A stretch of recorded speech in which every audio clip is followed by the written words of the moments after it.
Didn't have no insurance, didn't have no tags. I was riding dirty as hell.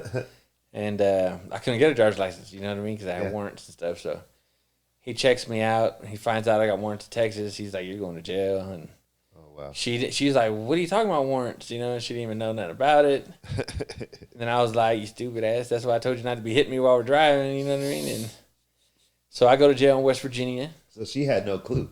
No clue. Nobody had no clue. Nobody had no clue. Loose lips sink ships. You know what I'm saying? You got to know how to keep your mouth shut sometimes. And so Yeah. I get locked up in West Virginia, and I file habeas corpus again. It's like, I know this trick. It works. And I sat in there, and I was sitting out my habeas corpus, and I was about 60 days in. It takes 90 days to get out. I was a little over 60 days in, and one of the officers came up to the into my pod and was like, "Yo, you're out, or you're leaving." And I was like, "Damn, I'm going to Texas." You know what I mean? Because my 90 days wasn't up, so I'm like, "They got me. They got me. I'm finally going back to Texas and go do my charges." So I go up to the front. They had me change out into my regular clothes I got arrested in and stuff, and they gave me a big stack of papers, and they walked me out the front door. And I was like, "Man, there's going to be like a Texas Marshal or something out here waiting on me." And I walked out the front door, there ain't nobody there. I just look around, I was just like, all right. So I just started walking. I was like, I ain't going to stick around and see what happens. So I start walking, I take off, and as I'm walking, I'm reading the papers. And while I was locked up, my court-appointed attorney, I asked him to send Texas a letter stating that if they're not going to extradite me, just quit arresting me.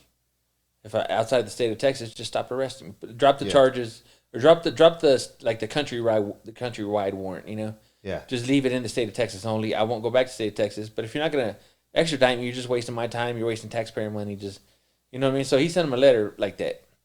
So as I'm walking away from the jail, I read the letters and it says all charges dismissed. And I was like, what? You know what I mean? Like dismissed. And I said, due to lack of witnesses. And so I was like, okay.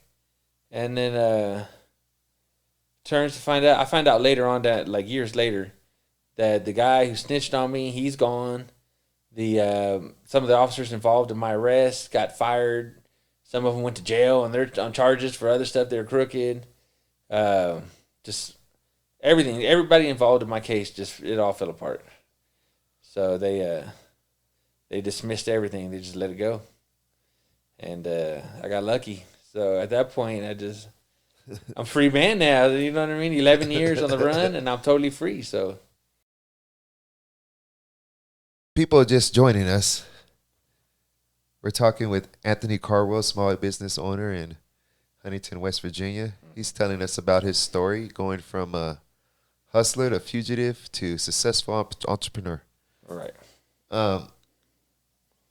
11 years. 11 years. Yeah. That is a journey. 11 years journey. If you would have just did 11 years, but they weren't offering 11 years. They're offering like 30 something. Yeah, it could have been almost the same journey, right? Yeah. Right, but it would be. I had a lot more fun not being locked up. You know? Like Mexico's great. After 11 years, like, what do you say, or what can you? So you get that letter, you get it in the mail? No, they handed it to me when I walk out.